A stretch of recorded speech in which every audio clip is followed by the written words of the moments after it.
I am on my second abandoned live stream.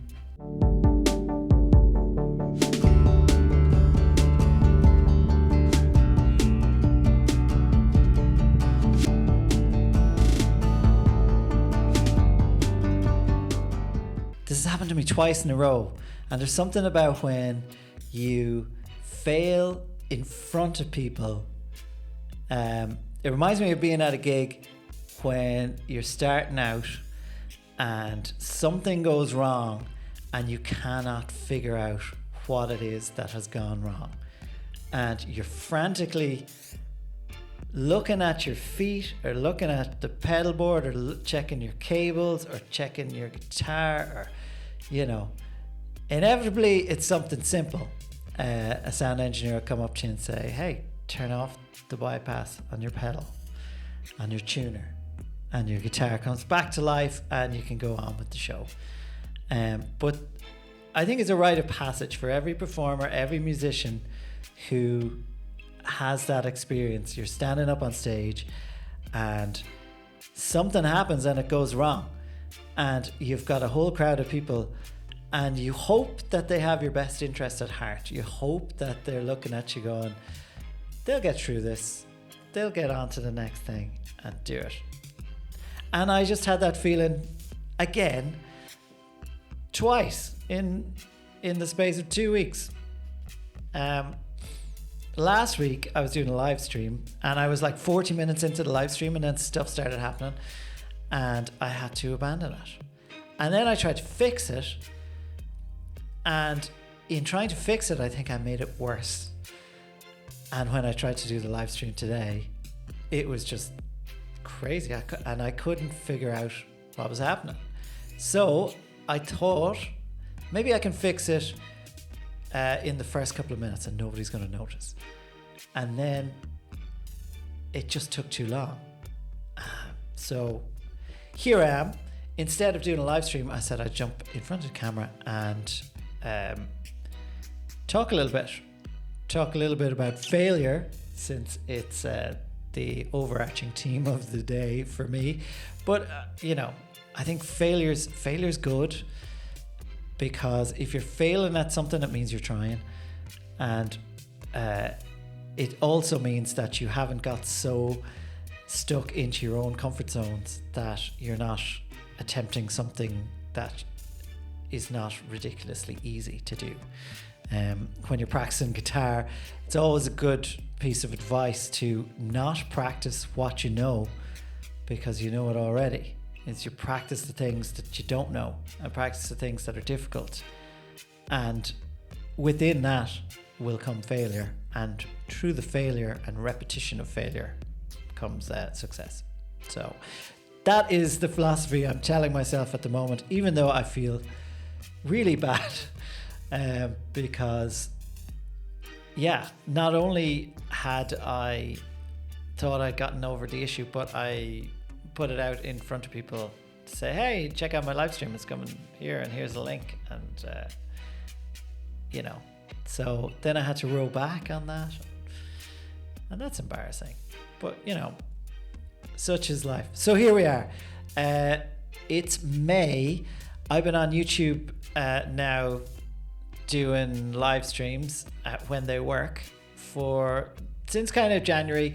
I've always done YouTube stuff. I've been putting videos up for a few years and stuff, but never anything too consistent. And another thing is that when you try and be consistent with putting out videos, it's actually quite tricky. It's easy to set up your camera, it's easy to talk, but just getting everything in the place of where you want it is hard.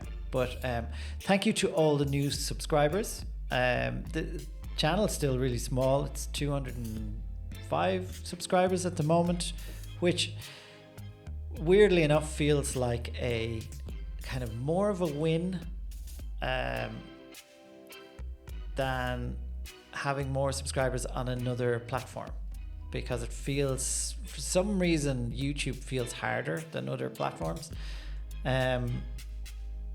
or maybe I'm just worse at it, but thank you for paying attention, those of you who are, and I really appreciate it. And if you feel like extending the hand of gratitude, hit like, hit comment, and actually say something, and share the videos around, because I am actively trying to do more of this.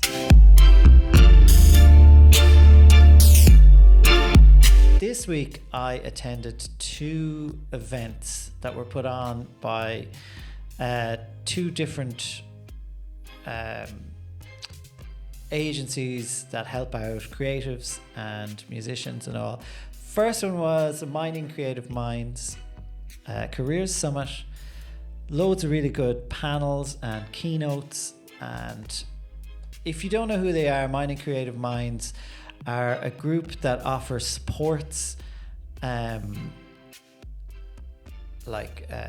supports and community supports, and sometimes some career support for people working in the creative sector.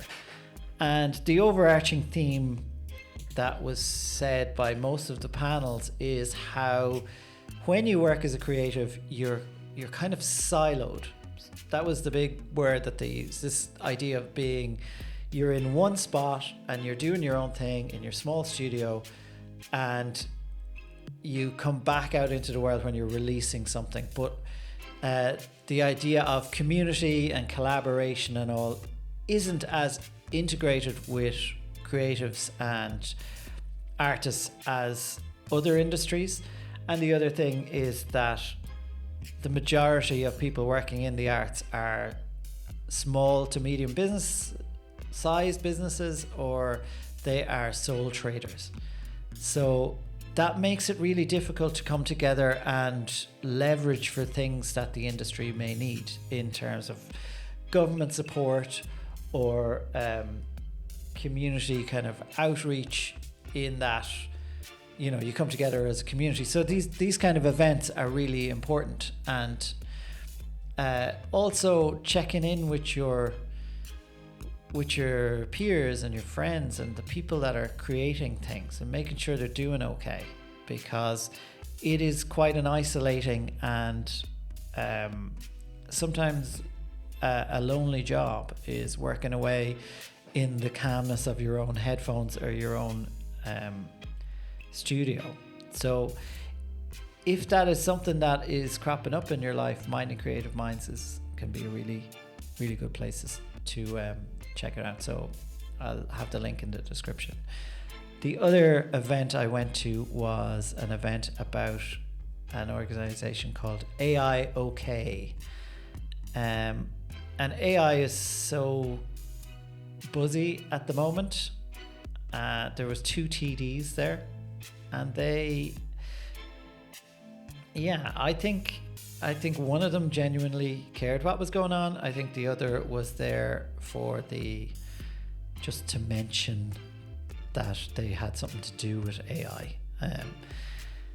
I won't say who they are, but you know, if you look at the event, you can probably figure it out. And the TD that stayed to the end made some really, really, really positive points about how cynical we need to be about AI. But the overarching theme of the whole day was one of positivity, one of how do we start working with AI? How do we even judge it? And not to go into it too much at the moment, because I've rambled on already a lot. AI, I think, if we can leverage it in a way for ourselves that takes away a lot of the heavy lifting and adds a lot of problem solving to our lives, then it can be a good thing. If it makes more work, if it makes us more anxious, if it takes jobs from us, although this is hard to quantify, because I have a lot to say on this, and I don't want to get into it straight away. but I'll talk about this again. Anyway, suffice to say, AI, okay. It sounds like a good initiative, all about literacy in AI, and it is also about the ethical use of AI. So, as I mentioned earlier, this channel is new. It's starting off. I really appreciate a subscribe and a follow, and come say hello. My name's Barry. I am a composer, and I am also interested in how do we help out creatives to have a more balanced and sustainable working life, so we don't have to have anxiety and fear going to work every day, or have an existential threat hanging over us every time we sit down to create art or make something meaningful. That's all I got. See you later.